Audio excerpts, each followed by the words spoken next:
Really? And a salad. Because when I filmed you earlier, you were doing a number of things, but you also had notvogue.com. Right. Now, can we talk about it? Yeah, let's talk about Yeah, it. what's So, not Vogue. Well, it's reached a level of saturation that it now has 13,000 unique readers, global, and they've read 75,000 individual pages of posts. So the brand is established. okay? And For people who don't know, what was the impetus for launching? I mean, literally, it was just reading this interview with the former editor-in-chief of Paris Vogue, Corinne Reutfeld, in the fall of 2010.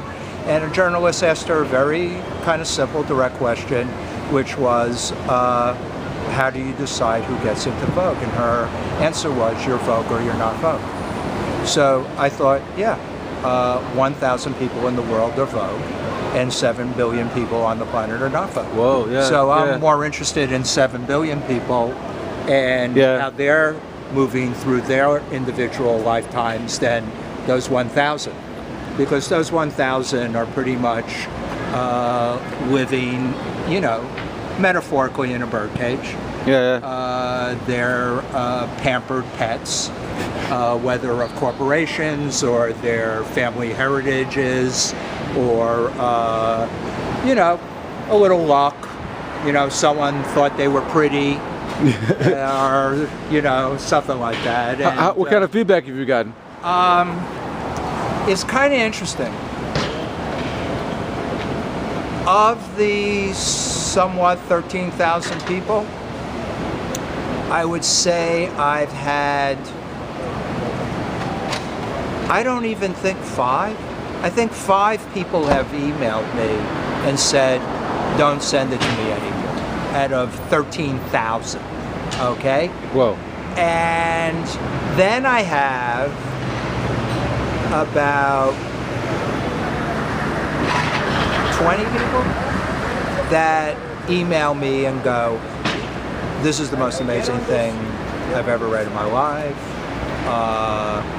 I'm thinking the same thoughts.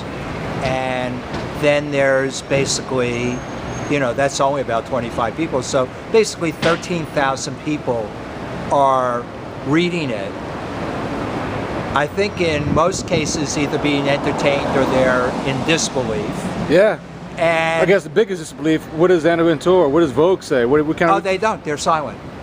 They're absolutely silent because they can't. What do they say? Yeah, what do you say? It's my life. It's my point of view. I am completely protected by the, freedom of speech. I think probably what fascinates them is there's no commercial aspect whatsoever. It's been going on for 13 months. There's no ads. I don't use Twitter. I don't use Facebook. I don't use Instagram. I don't use, there's no advertising whatsoever on the site. Where's your inspiration or your content ideas coming from? Mostly it's accumulation of the last 30, 40 years of me being in the world, and then something triggers something, I'll read something or hear something or someone will say something to me, and then it just gets triggered. How is this like an extension of Stephen Mark Klein? How's it an extension of me? Yeah. Well, Because for those who don't know, really you're architect, brand... Yeah, it really is an extension of me. It's an extension of Steve Oakland, who he gets quoted a lot on the website, and it's... Who's Steve Oakland for?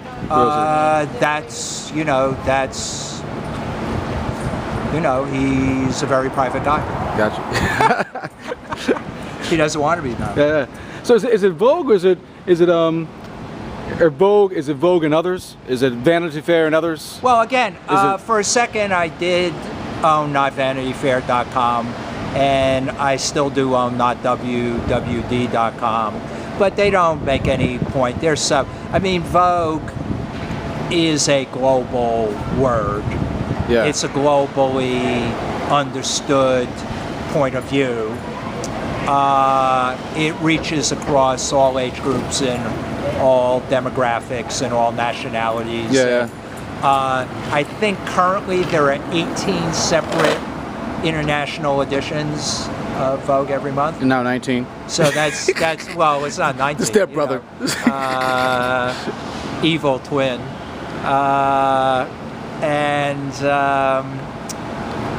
They really, I think they thought I would stop, or whoever they think is doing it would stop. A few people know I'm doing it, and I think they've been pretty good about not really telling anyone else I'm doing it. Yeah. And it almost doesn't matter at this point. I think I pretty much established that it's not Stephen Klein, the photographer, which I never was trying to use his, image or credibility. Because your name always get confused sometimes, right? It used to be. It used to be. I don't think really anymore. A decade ago, it really did. So actually, Steve, I was curious. What insight would you share with people about what you've learned about having a blog, having an online space?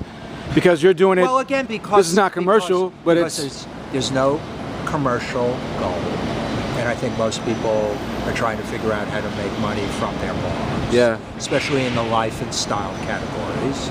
There's no feedback mechanism. You can't, there's just no feedback. It's just straight up, here it is. So it's just like your love, your hobby, just something that you're just going to grow with, something to grow with you? I just think there is a great need in a culture that's so saturated by commercialism. There actually has to be a couple of moments in the culture that steps outside of it all, whether you're commenting on politics or you're commenting on social issues or you're commenting on anything, that just really is pure opinion. What happened to pure opinion? So what's your thoughts now after doing this on Anna Wintour and Vogue? I mean, Well, again, I don't really have any particular personal thoughts about them. To me, they're all just kind of elements of a system that's perceived as a reality by hundreds of millions of people all over the earth, and it really is, it's one of these classic simulacra. Yeah. They're in the Matrix. Yeah. And I'm, metaphorically, I've been unplugged from the Matrix.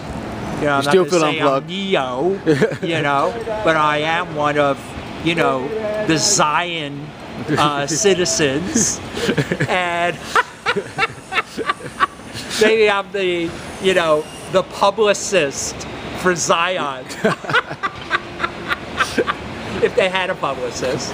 And, or the speechwriter, and I just have a very different feel for kind of personal opinion, personal individuality, personal,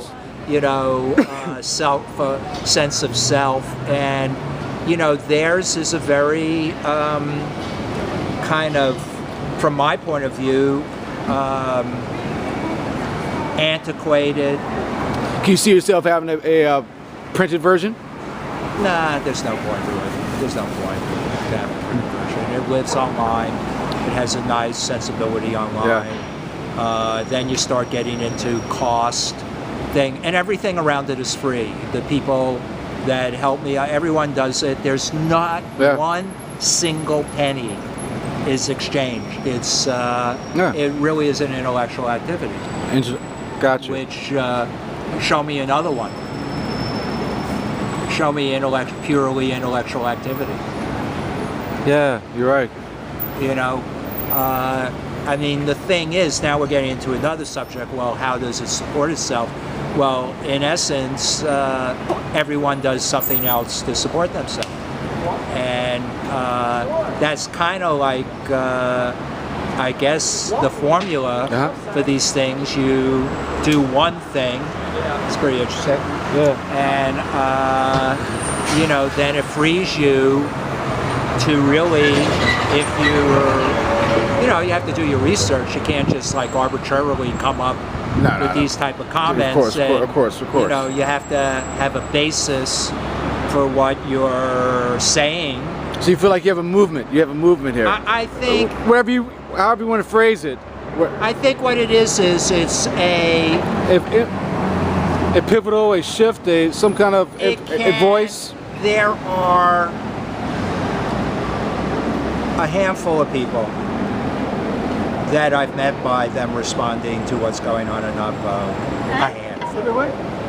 And they also believe what's being voiced in Navajo, that who are these people, and why do they seemingly have so much, you know, when you say control, it's like they really are directing their consciousness and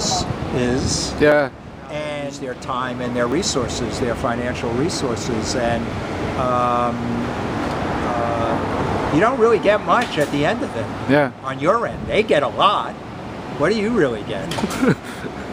You know, you wake up one day after 10 years and you go in some drawers or a closet or something, and you know, got a lot of pants, boom boom, some shoes that they're telling you are all antiquated.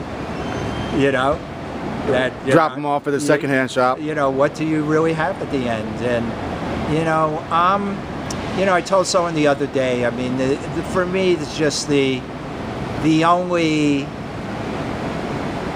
kind of position for me right now, is personal, but it might apply to some other people, is no self, no expression.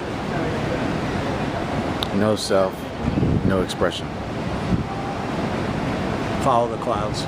Follow the clouds. Thank you, Steve. Hey, people want to reach out to you. How do they reach out to you? Through your site or through what? No, you know, I don't particularly need anybody to reach out to me. I'm not looking for followers. I'm not looking for, this isn't the new Scientology. It's not, you know. Dude, that whole Scientology shit is crazy. You know, it's, it really is. I just thought I should start it. You know, I kind of just laughed when the logo was conceived. And from that kind of sense of, how would you say you just started? Right. How many projects in your span have you started? I mean, my God, it's awesome, isn't it? Your spectrum. Maybe 1,000. 1,000 projects. Yeah, I've probably done 1,000. Maybe more. I don't know. I don't have any clear record, but I know it's got to be 1,000. In every category: food, advertising. Oh yeah, I've done every category. I mean, I've been integrated into the arts. I was an art dealer. I was a concert impresario. I did arts marketing, public relations, fundraising. I was in the nightclub business. I designed nightclubs. I marketed nightclubs. I promoted nightclubs. I managed nightclubs. I invested in nightclubs. Same thing with restaurants, the whole kind of 360 degrees. You know, that kind of escalated into the hotel industry. I don't own or manage any of the properties, but all the kind of soft arts, the communication aspects I've done. You know, I've been in the advertising industry. I've been in the public affairs. How do people describe you? They don't. You know, in the old days when we used Rolodexes, I used to have people, you know, remember I started around 1970. So it got to the time of the late 80s, people would say, Stephen, I have no room on my Rolodex. I've changed what you do, how I contact you, so many times. So I just said, throw out the cart, doesn't matter. True. You know, I don't care.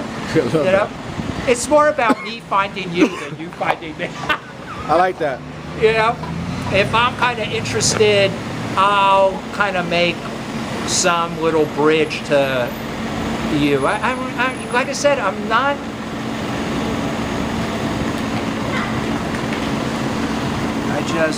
Of course, I need money just so when I walk around, it's the way we act. We talk to each other with money. Yeah, We that's don't true. talk to each other with words. So I need money to talk to other people. True. Very true. Very true. Very true. If I didn't need money to talk to other people, I Because it guess I costs wouldn't- money to talk even on the phone. Right. Yeah. You know, every time I want to talk to someone, somehow it seems like I have to pay for it. So, That's wicked, dude. and Glad I bumped into you, as yeah. always. yeah, Cool. Thanks.